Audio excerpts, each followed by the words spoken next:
and I can't express enough, it was fun. I'm the type of person, I've been to a gazillion trainings.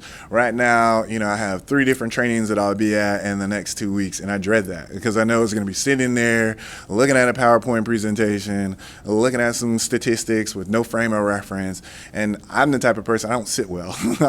I want to get up and move, and so it was fun. I think and it was I think you used this term, it was kind of the Miyagi effect. A lot of the skills that we were learning, we didn't know that we were learning, and so that allowed us to learn them, if that makes sense. Instead of making sure that we were top performers, because I have a crew of very ambitious and wonderfully talented staff, and part of that, and we're very competitive, so we want to do the best. And so I think that this gave us a framework to achieve inner growth and inner learning by not having to focus on, okay, let me make sure that I get all these bullet points and retain all this information, can answer the post test. It was about interacting with one another. It was about, kind of retaining skills and reinforcing skills that we already had.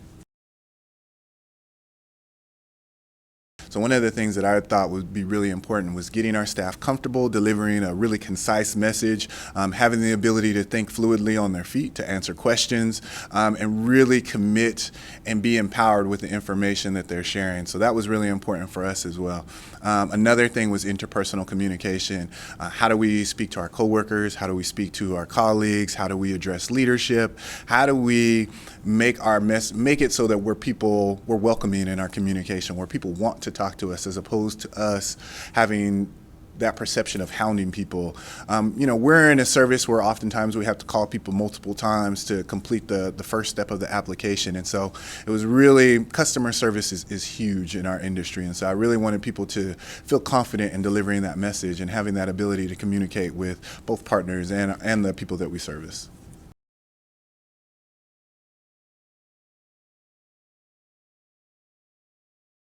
What I've seen now is a more personable nature in some of those interactions.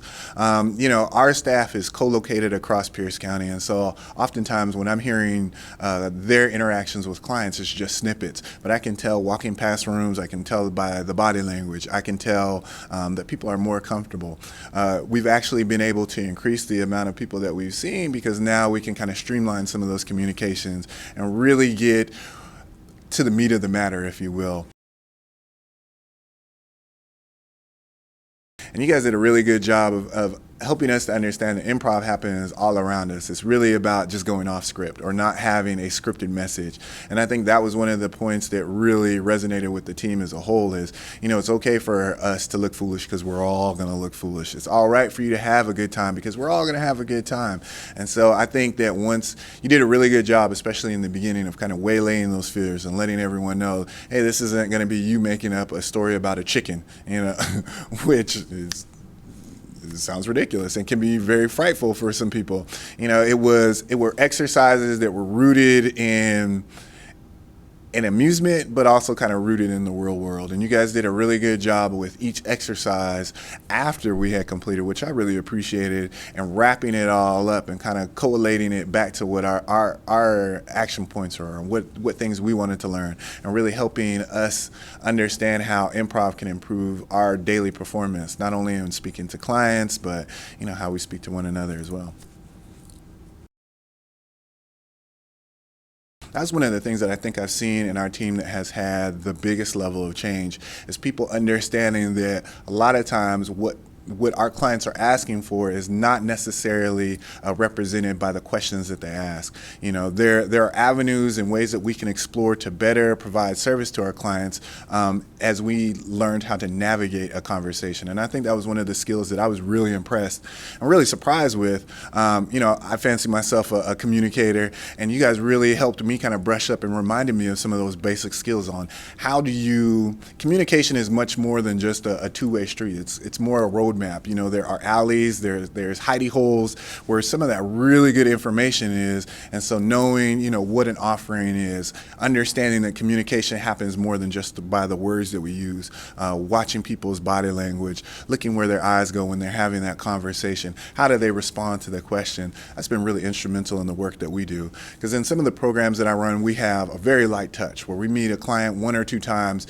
and we have a short time where we have to find out what their needs needs are and how we can best respond to them. But on the flip side, we also have some programs where clients are with us for a really long time, and so it helps us develop a relationship. One of my catchphrases is cultivating buy-in, and you guys have done a really good job on kind of reinforcing that. What are some of the things that clients will do as they sit across from you and they share these, what can be traumatic stories or can be great stories of success, but in both instances there are hidden messages in there. And so how do we communicate and help people feel free and open to share that information with us so that we can best accommodate their needs?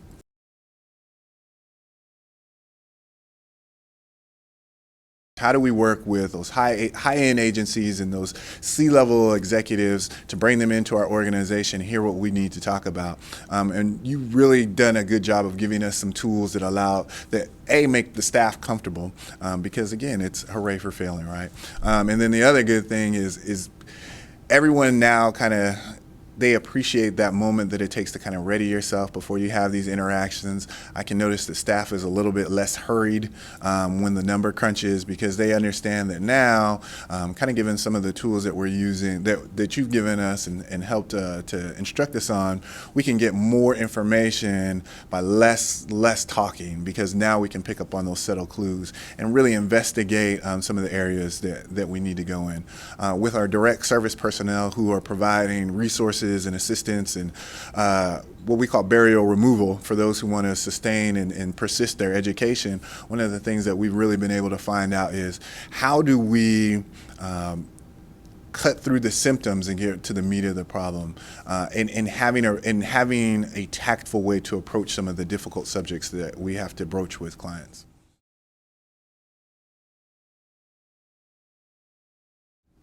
I think the biggest change that I've seen is how we're interacting with one another, and so that's really caused some fluidity. A lot of times, we're in a business where you can send multiple emails, I have multiple forms of communication, and now we've kind of learned to streamline that. And one benefit to myself as a manager is I get inundated by requests and information, emails and phone calls, and people want to talk to you. And so what I've been able to do is really kind of pinpoint subject matters and help people understand that, hey, I need to get to the meat of this discussion, and while it's really nice that we have all this flowery small talk, if you will, so it's given me the ability to talk to multiple people and be really succinct in my communication and get the information that I need to better service them and better support my staff as well.